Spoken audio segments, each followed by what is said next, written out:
Hi everybody, it's Deborah and it's Norma, we're and in again. it's the fourth episode of the Sphere of Being, and this podcast is all about helping the carers who care for others, and that could be people in care homes, managing the teams in care homes. It can be teachers who are caring for kids. It could be managers who are caring for other people, mums and dads, because we all have life after work, don't we?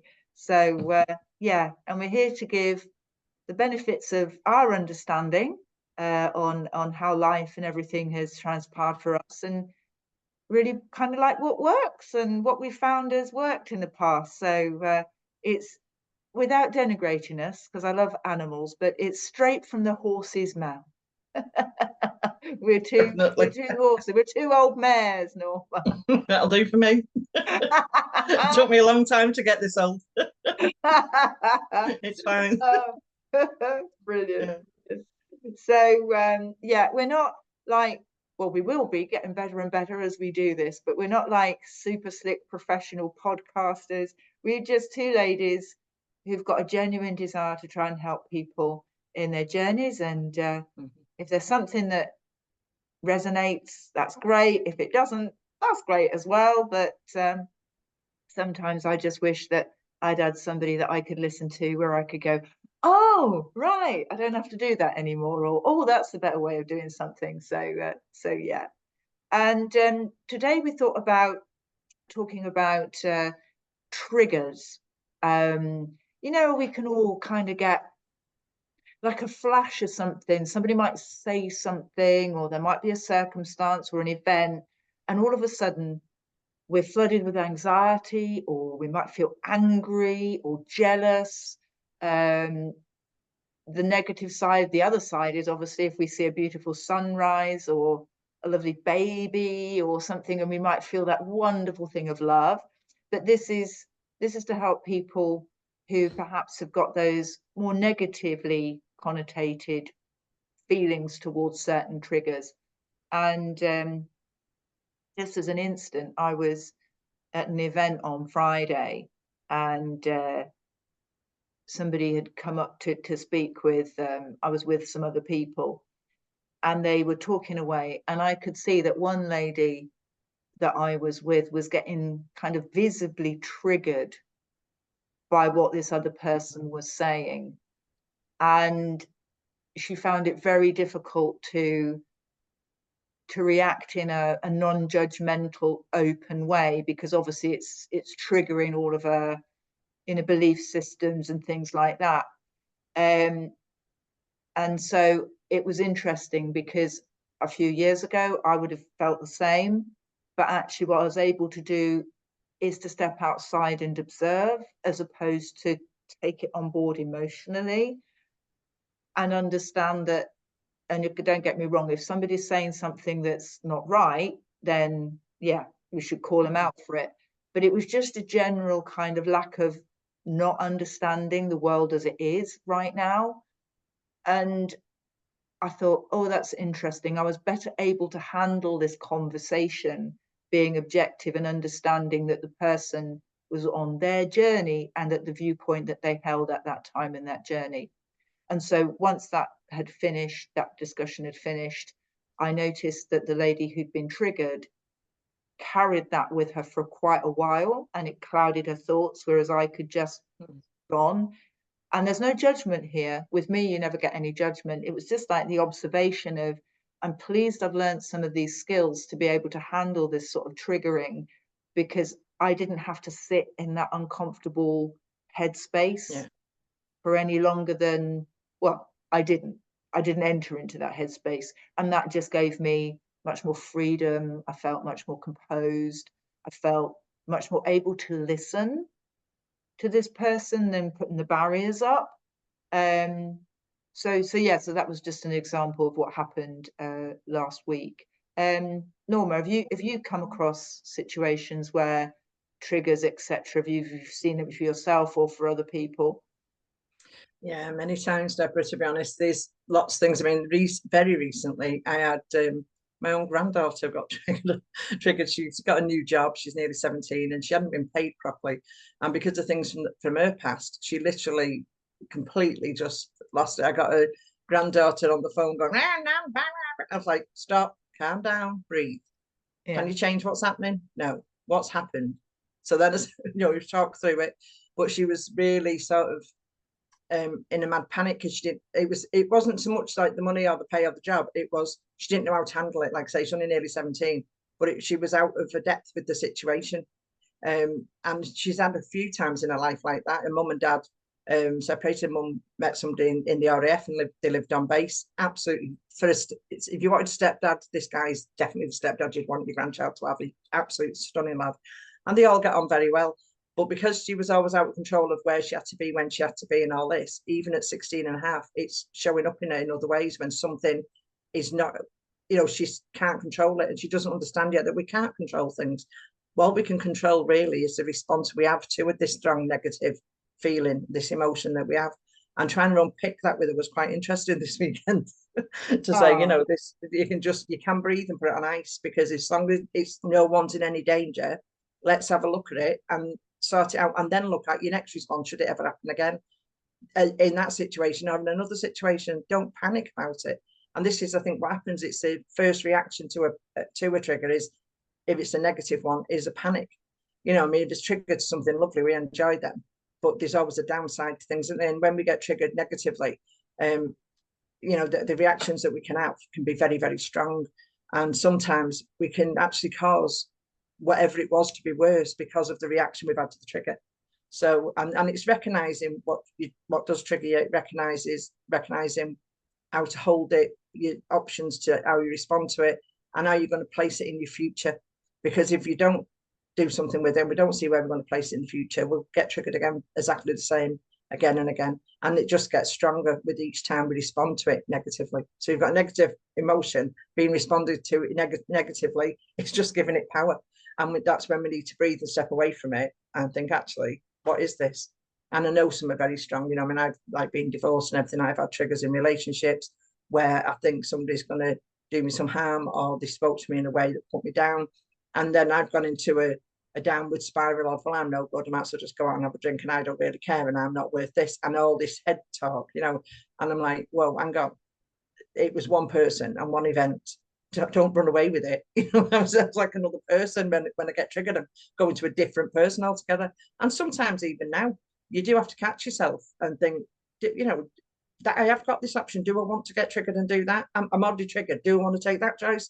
Or do I want to take this choice? And it's just being able to have that pause in between from it happening to your decision on what you're going to do with it. Do you know what I mean? That's the type of thing I was trying to explain this weekend. Oh gosh, this resonates so much. And you picked up on two things that I'd love to explore with you, because one, what's happened in our past. And a lot of this can be triggered from issues that we've perhaps had in childhood. And secondly is that time it takes so that you can separate yourself before you, and I've been guilty of this, before you put it out there and then you can't take it back. And so this is the whole thing, isn't it?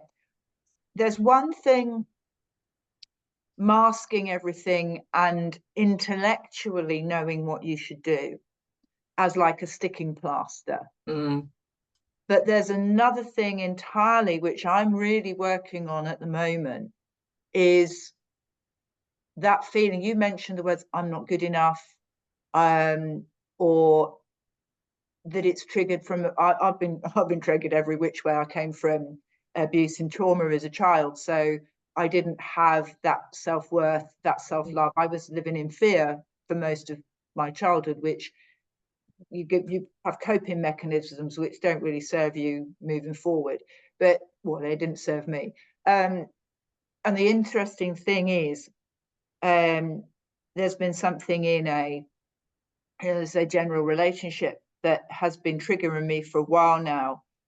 And instead of thinking I want the other person to change, I have no control over them. The only person I can actually change is me. Yeah. and that my belief system, and I thought that I'd ironed a lot of this out, but I've got a little bit more work to do. It's one of those things about being human, is to enjoy the process of thinking, oh, I wasn't quite as far down in the line as I thought I was, is looking back and thinking, what is triggering me? What is that element of something that's happened in the past that is producing this effect on me now, this feeling? And I like to think that feelings are fine. We should all experience feelings. So we're Definitely, human yeah. beings, we should experience it. Mm. But it's when it doesn't serve you and it becomes this long-standing emotion that you get when you haven't healed properly from something, and it comes back and bites you, you know, because it does. Yeah.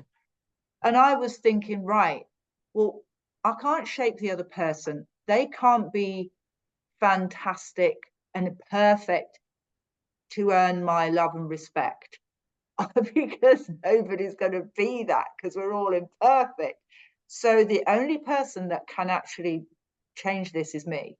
So I went back and I thought, right, it kind of felt like me, as I was saying, I'm not good enough, I'm overcompensating.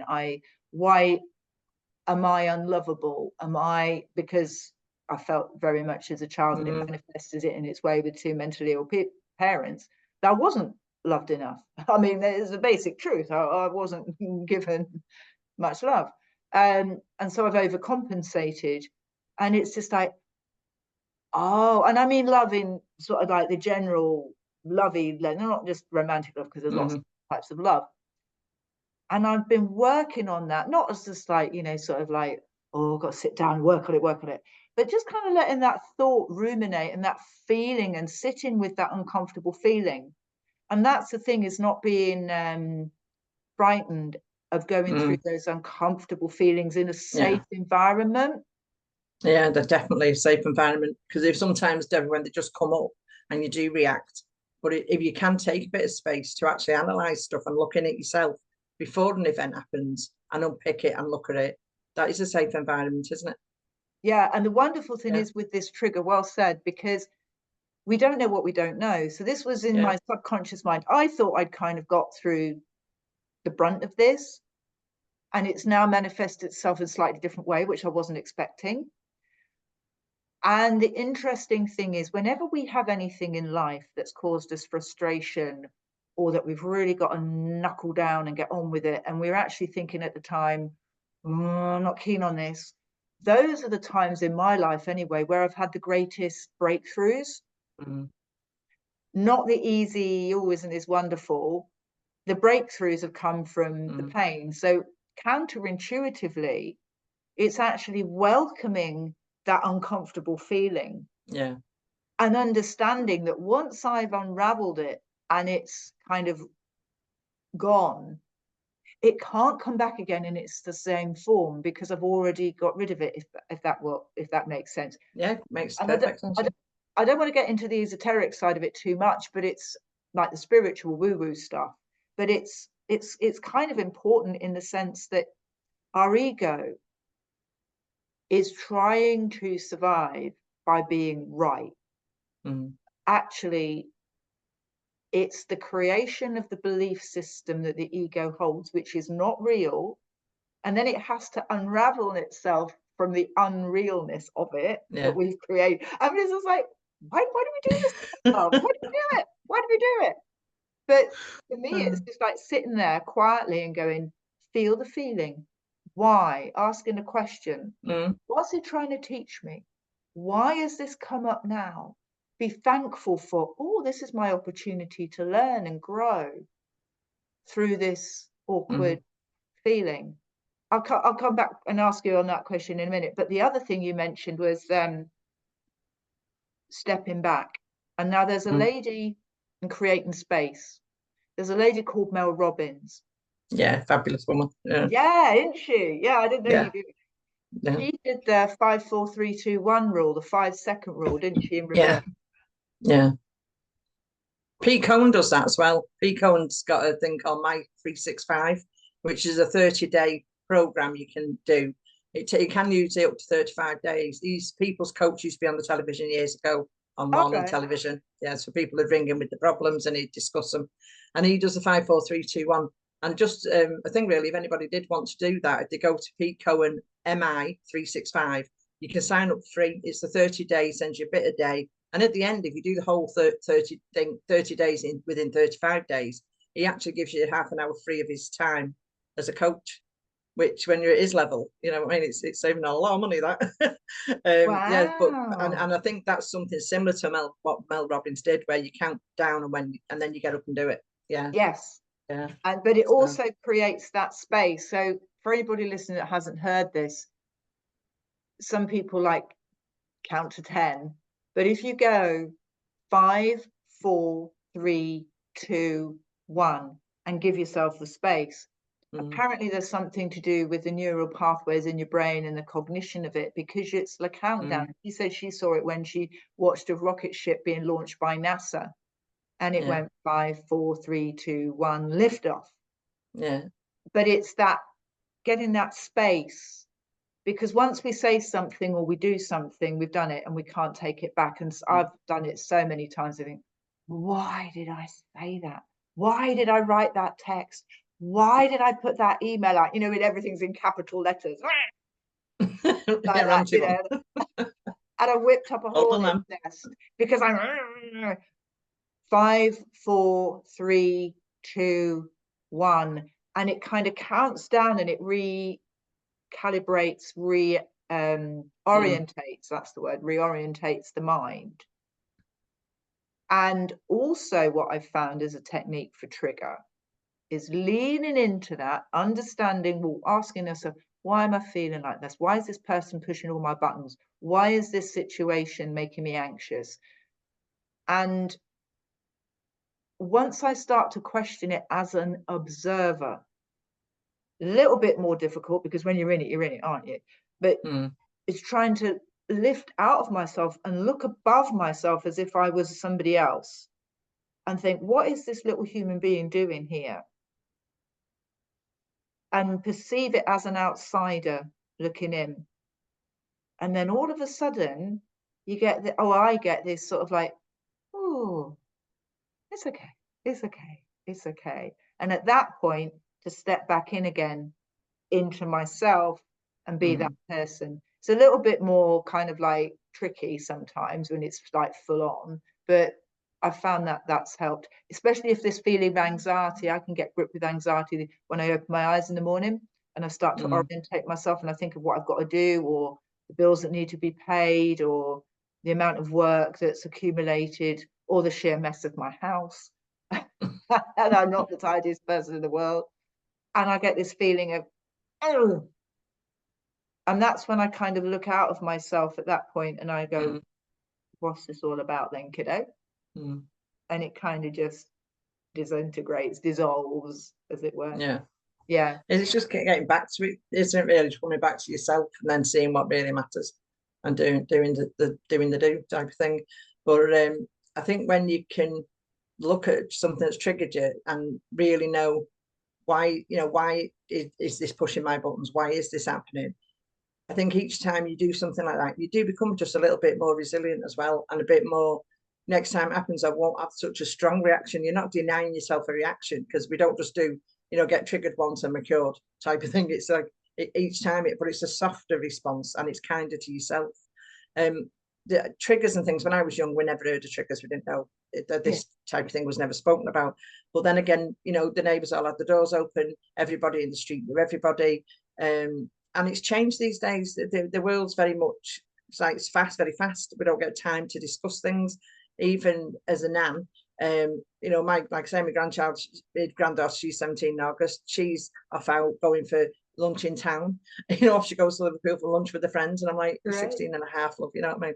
But it's the new world, and now it is. I didn't have grandparents. And being a very unwanted child, my parents didn't really tell me much anyway. So I had to survive on little. If you've not got that above you, don't be hard on yourself for having triggers and stuff, because you've not had that guidance and support. So to understand situations, and when you come to unpick triggers, you do need that space you speak of, Deborah, because that used to be the safe space when I was young. You could go to a neighbour or a friend or an auntie, but there's very few now that that happens with. There's a lot of people feel they've got no one to discuss it safely with.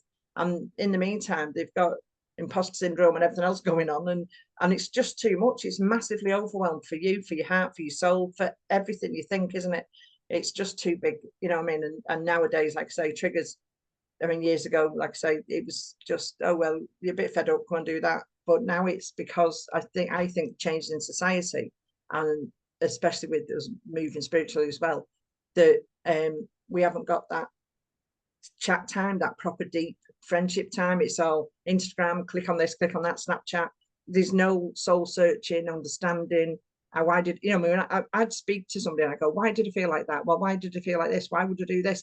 And if I'm, even when I'm trying to do something for my business, if I speak it out and I can hear myself saying it, then I can work it out. So the power of words when they're spoken, but saying it, because like you say, once you've said it, you can't take it back. And if people don't want to say it now, because if somebody hears it, they've got that power from you. So where can I go with these triggers to say anything? You know, and I need somewhere to go and to sort it out if you can't do it yourself. Because some people, and we're quite resilient people, we've had the traumas, we've both on different, our journeys, doing different things, but we've got that mindset of, right, okay, this is something I need to look at, and what am I going to do with it? And you know, we can do that. But some people, especially if they're new to it, it's really like a minefield of, am I doing it right? And then there's more questions, isn't there? Am I looking at my triggers right? Well, you know, if you're looking at them, you're right, because you can't look at them wrong. So Yeah. it's a massive subject. This, I mean, just as we're speaking about it now, you know, I knew it was quite a deep subject, but I didn't realise just how deep it was and all the other add-ons to it that click onto it.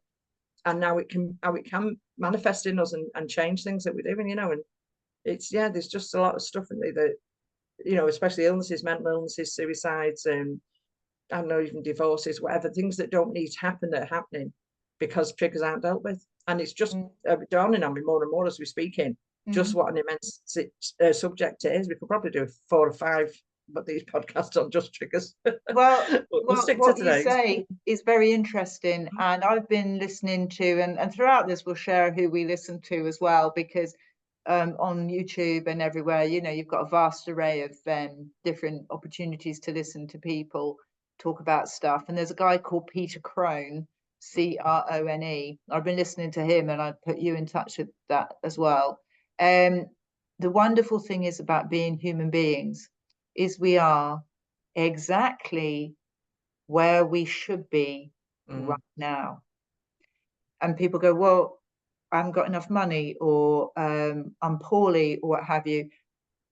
But let's then, for me, it's taken it slightly different way. I am exactly where I should be, as everything should unfold to me right now. And that means that can give me the opportunity to delve deep and say, well, do I like what I see? Is this something which is good? Is this something that can be improved upon? Is there something that I can move forward and create in? Because all we have ever had is the present moment. The past is gone and the future doesn't exist. So the only thing that we've got is the now.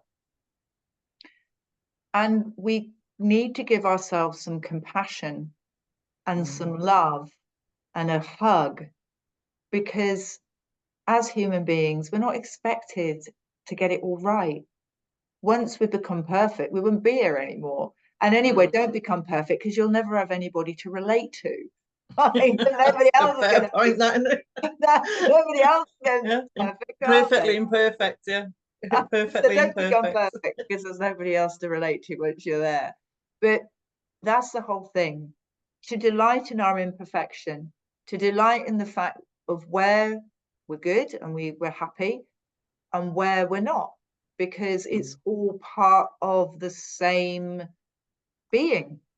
And the great thing is with feelings, we need them as human beings. This is the whole thing as to why we're here, is so that we can feel. But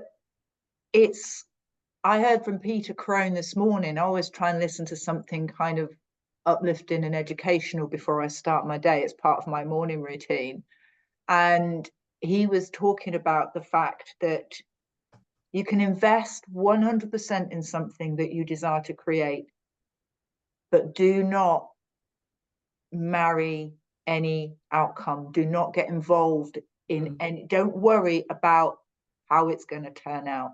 Enjoy the process. That's it. It's trust in it, isn't it? Trust and enjoy the process, and be comfortable with any scenario that could come. So for instance, if we meet somebody and we think, oh, they're nice, I like them, well, invest in it, but be completely comfortable in whichever circumstance as it unfolds.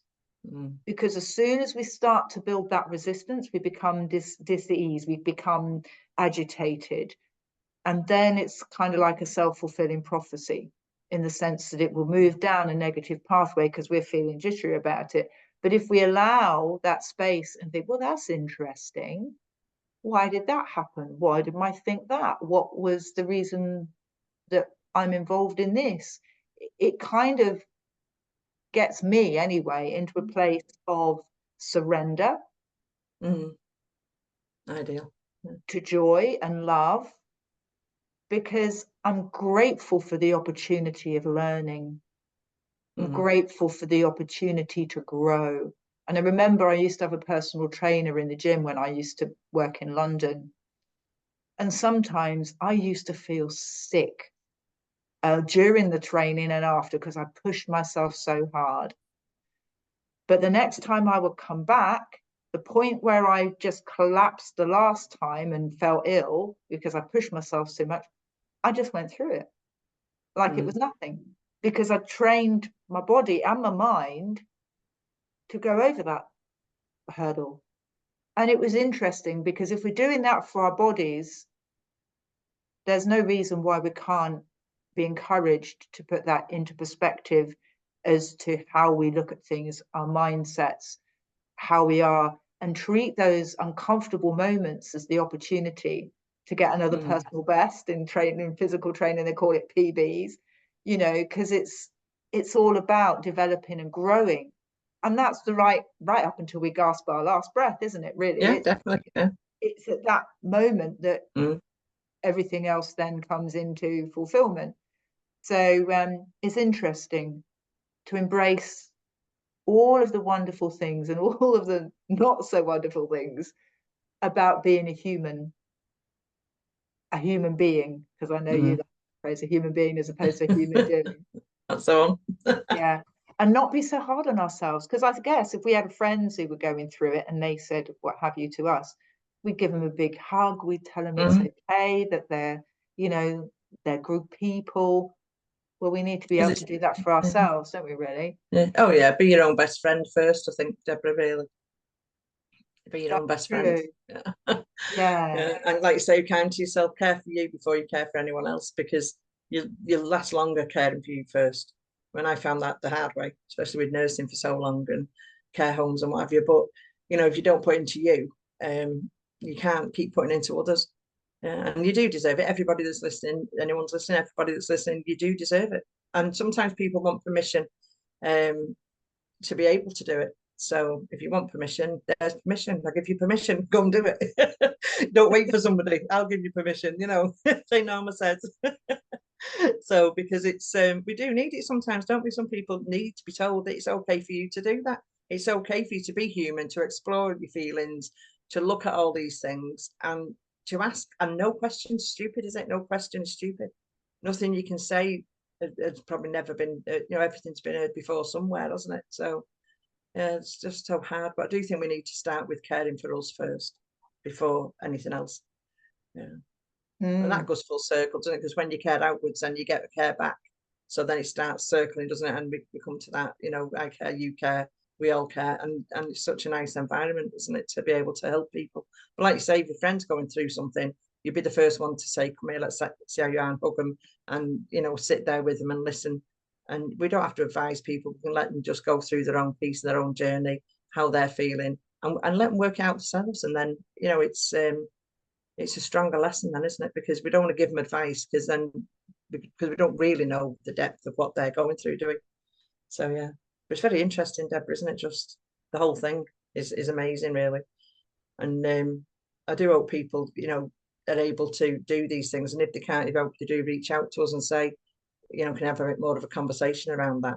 So Be good, to help people like that. Yes, and it's interesting, the permission, because it is okay. We're okay as we are. Yeah, yeah.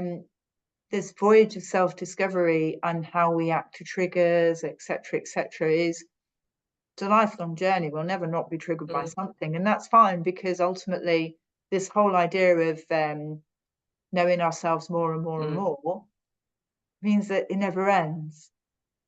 And so we'll never actually be the perfect person. And as I said, there's no point, because we wouldn't relate to anybody anyway if we were perfect. But it's enjoying that journey and that process and understanding, and keeping it kind of light-hearted as much as possible. Oh yeah, definitely. Yeah. Because I know I'm a bit of a person that can get quite obsessive about something, and all of a sudden it all becomes like which is exactly the opposite of how we need to do to get the breakthroughs. One of the things that I've found is useful, and you've mentioned the element of trust. When I've been asking these questions about myself and where they've come from, and how I'm developing, and you know, thorny problems, I now know that if I let go and don't know, let go and don't know is fine. Yeah. Because whatever transpires is fine. Yeah. It's fine. It's all fine. And if you have that faith and that general consensus of being fine with the unknown, because we can't make it known anyway. It's only going to unfold as it's going to unfold. We It's put the measures in outcomes place to guide it. That's it. But as we all know, shit happens, doesn't it? You know? Oh, definitely. So the best made plans can be gone in a nanosecond if something were to happen. So I'm becoming more and more comfortable and free and at peace with let go and don't know. That's it. I always used to say to my children, be open to everything and attached to nothing. And then that way, that was many experiences as you can. Pete Cohen says that. Be open to everything and attached to nothing. So everything, it's like having like an open filter, and everything the universe wants you to have, it'll throw it in. And if you're not getting any attachment to it, the only what's meant for you will come out. But so you will end up with the don't life, get attached to the perfect life. Because the outcome can come from somewhere. I mean, like a sales meeting. Do you know what I mean? We met for a total different reason, and I don't even think we've ever gone down the path we were going to go down anyway. I can't remember what it was now. I can't remember it doesn't matter, because we just got on the call, and for people that don't know, we got on the call about I don't know, just introducing ourselves, and within 3 minutes we were talking everything we wanted to do, and started podcasting the week after. No idea. No idea where that came from. And it was never a thought I had before that. I'll get this, go on all these calls and see who wants to do this and that. I still don't really know where it's going to go, but I know it's going somewhere good. So it's going to unfold somewhere, isn't it? Yeah, the journey. And if it falls on one set of ears that it helps, then that's done a job. That's fine, isn't it? And I do believe from other things I've done that have landed on one set of ears. I'll tell you one quick thing, because I know the time's set. Like when I was doing my nurse training 40 years ago, I got taught how to wash somebody's hair in bed. Like when somebody lies down, they can't sit up, they can't go up and have their hair washed. And I remember doing it when I was 19, and I was washing this lady's hair, and I thought, I really don't, training, and I thought, I really don't know if this is ever going to be used.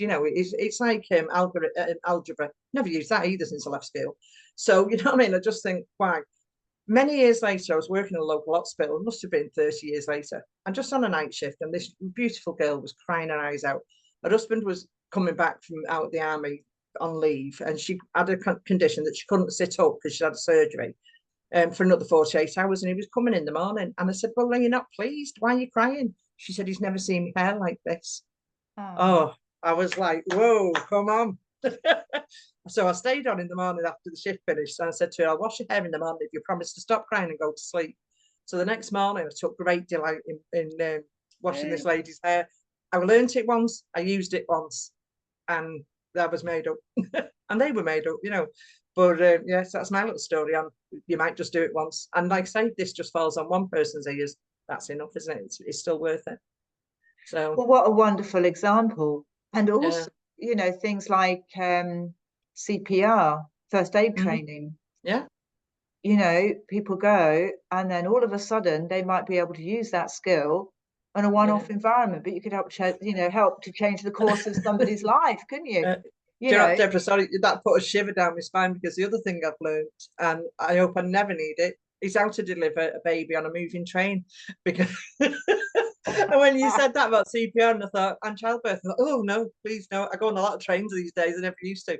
And I'm like, don't let it happen. Because apparently, if you can't find something clean to wrap a baby in, use newspaper, because the inside of a newspaper is, because it's been through the print, is more or less sterile. So you wrap them in newspaper, which I didn't know. But now we don't use many newspapers. I'm So going to that say training, you can't do that when you're online. this was part of the training. And honestly, I'm like now, oh my God, you can't exactly wrap them in Google, can you? You know what I mean? So I'm going to be stuck. So if you ever see me on a train and you're about to give birth, I will help, but don't know what I'll do after. You'll have to find your newspaper from somewhere.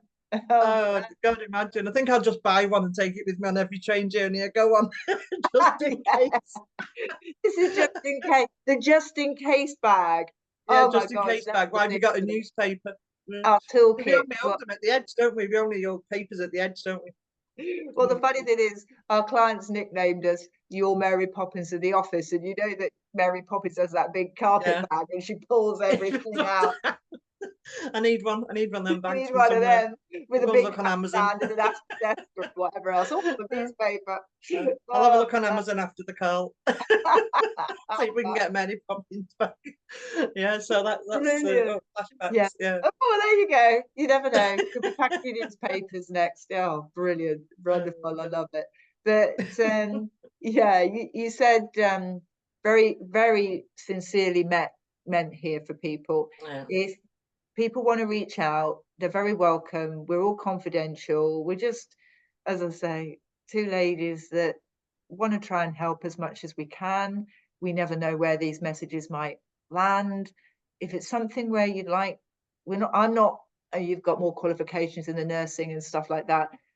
I'm not about to tell you I can psychoanalyze anybody, but I'm here to listen without offering judgment or advice, because other people aren't me and the only person I can really give advice to is myself.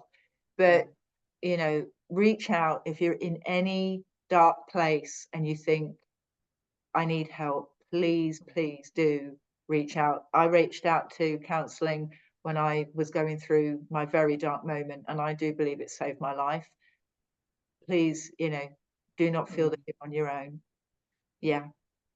Wonderful. Lovely. Because the thing is, Deborah, if we don't know, if we can't help and do, we can point to the right direction, can't we? Like you say, give a bit of care and support and a hug you need, and then help you get the support you want or that you need. Absolutely. Yeah. Absolutely. Good Well, place to be. thank you, everybody. Thanks for listening. And it's been a real pleasure. And yeah, perhaps we should be talking about triggers a bit more. We can cover another sort of element of it as well.